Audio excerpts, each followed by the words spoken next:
nagpapasalamat kami sa Net25 at sa programang Approve para sa pagbibigay sa amin ng pagkakataon para ipaalam sa inyo kung ano po yung mga ginagawa namin sa PDIC. Nakatuwang isipin na hindi lang puro mga bad news yung naririnig natin na papanood sa telebisyon, pati mga good news katulad ng mga ginagawa ng mga ahensya ng pamahalaan. Talagang malaking karangalan. Great privilege for the National Commission on Indigenous Peoples to be invited by Net25. This is one of the things that we could hardly do, be able to spread the news about the rights of indigenous peoples because of the limitations that we have.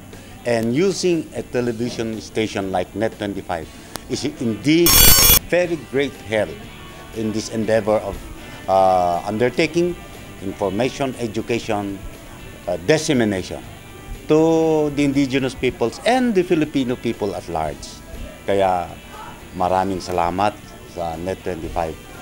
We hope to be invited again to be able to add more information that should be shared to our brother indigenous peoples and to our brothers and sisters, the Filipino people at large. Maraming salamat po.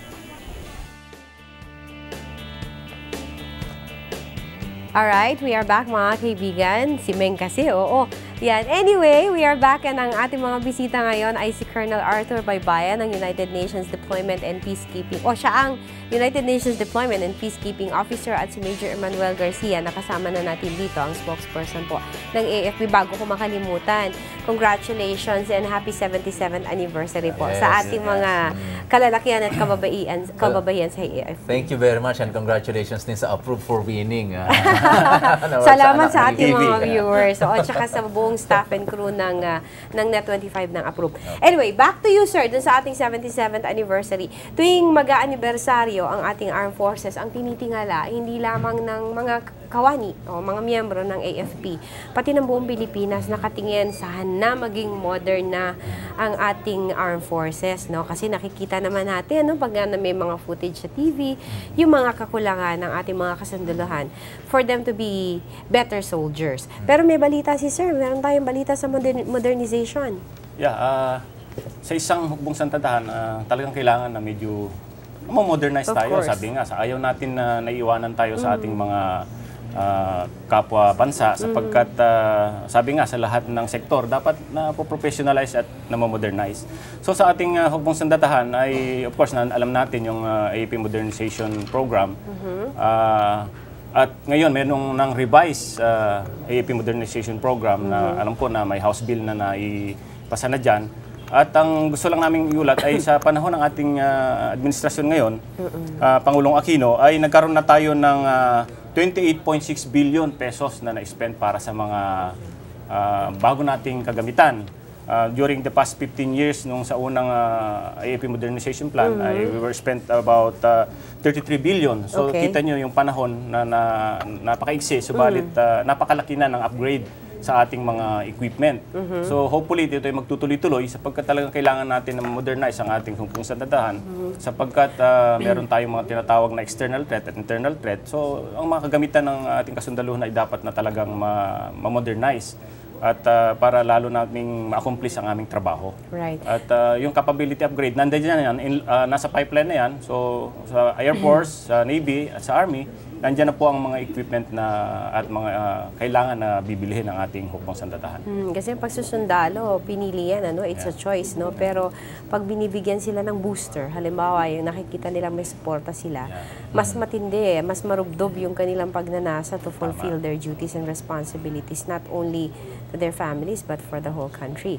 Bukod dyan, meron ding isa pang balita si Sir. Ito na yung janjarara natin, portion. Well, bago yun, ano?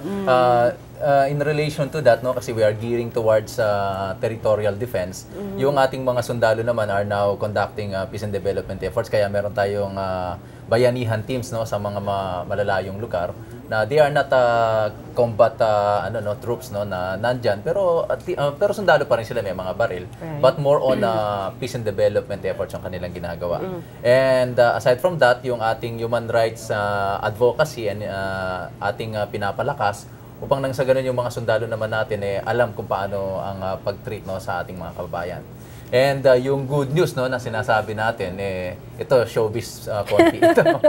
Meron po tayong ano ngayon no tinatawag na bayanihan na video or MTV no na si Sarah Geronimo yung nag-perform, and you can download it sa internet o sa YouTube. I-click lang po ninyo yung napakahaba yung bayanihan no. Lilitaw po 'yon. Yung MTV ni Sarah Geronimo, and napakaganda dahil si Sarah Geronimo, she waived her 10 million pesos talent fee. Kaya nagpapasalamat kami, at sana marami pang nasa entertainment industry ang makaisip na tumulong sa ating armed forces, mag-unite tayo para sa kapayapaan, and through songs, through the entertainment industry, may papahatid natin yung ating message na kapayapaan, bayanihan, kaunlaran, yung mga ganun na bagay. Okay.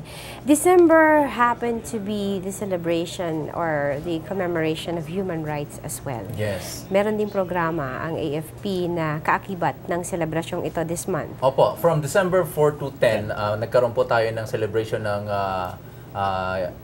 commemoration po ng human rights. Ito po yung Human Rights Week na tinatawag natin. From Davao to the northern part of Luzon is nagse-celebrate po yan. No, na, ang ating armed forces last Monday, nagkaroon po tayo ng flag raising activity, and then ating pinanumpaan no, yung ating commitment no, sa pagrespeto sa karapatang pantao, sa rule of law. And our Chief of Staff said na dapat ang human rights is ating respetuhin, no? Regardless of creed, regardless of race, of language, of religion, of belief, lahat ng tao pare-pareho ang karapatan. Kaya kailangan irespeto ng ating taong bayan, ng ating mga sundalo para sa ating taong bayan. And to further strengthen this, no, yung statement ng ating AFP chief, meron din kayong mga kalalakihan at kababaihan na dedicated na rin, di ba, to further study and do research dito. Yes, at may magagawa ang ating mga kababayan dito, may maitutulong sila. On the part of human rights advocacy, no, meron tayong Human Rights Office, no, headed by Brigadier General Tutaan. If only to show that we are serious and sincere no, in promoting human rights, yung ating opisina na dating hawak ng isang colonel, in-elevate into a star rank position. Okay. And in all levels of command, from the division to battalions and companies, meron tayong human rights officer na nagtuturo sa ating mga sundalo kung paano irespeto yung human rights, ano ang dapat gawin para hindi malabag no, yung karapatang pantao ng mga taong bayan na dapat ay sineservisyohan natin. And dun sa mga... This is a continuing... Yes, continuing ito. Okay, And, may refresher course yan. Yes, oo. Okay. So, every year yan, continuing yan. And with the help of the Commission on Human Rights, no, yan ay ginagawa sa iba't ibang levels of commands in every camps. Okay. And kanina i-flash na natin sa inyong mga screen, mga kaibigan, ang contact details ng ating Armed Forces of the Philippines. Basically, alam nyo na kung ano yung mga iba pang mga trabaho nila, no, na even during peacetime, kahit walang kalamidad, na handyan sila. Now, sirs, I would like to give you the opportunity, siguro unahin ko si Colonel Baybayin. First, I have a question for you. Yeah. Is there really a chance for peace? Sigurado, no? Okay. Basta ang lahat ng sambayanan ay magtulong-tulong. Kaya nga dito sa ating IPSP Bayanihan, meron kaming sinasabi na winning the peace. At alam ko papanalunan natin ang kapayapaan. Ang kapayapaan. Kakamtin natin ang kapayapaan. Kaya nga, naniniwala ako na magkakaroon tayo ng katahimikan, lalo na ang buong sambayanan ay magkakaisa, magkakamay tungo sa kapayapaan at kaunlaran. Okay.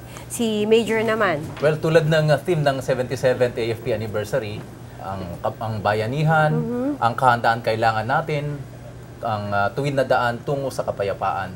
Pero ang lahat ng ito, hindi po tayo magtatagumpay. Ang armed forces ay hindi magtatagumpay kung walang suporta ang ating taong bayan. Kung kaya't kailangan natin ang taong bayan, humingi po kami ng inyong suporta. Ang ating pong kabayanihan ay nakasalalay sa kabayanihan din ng taong bayan. Ayan, I salute you, sirs.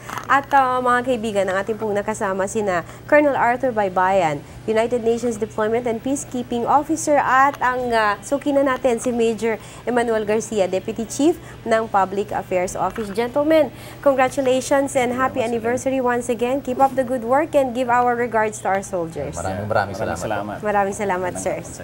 Mga kaibigan, magbabalik pa rin po ang Approve. Huwag kayo alis.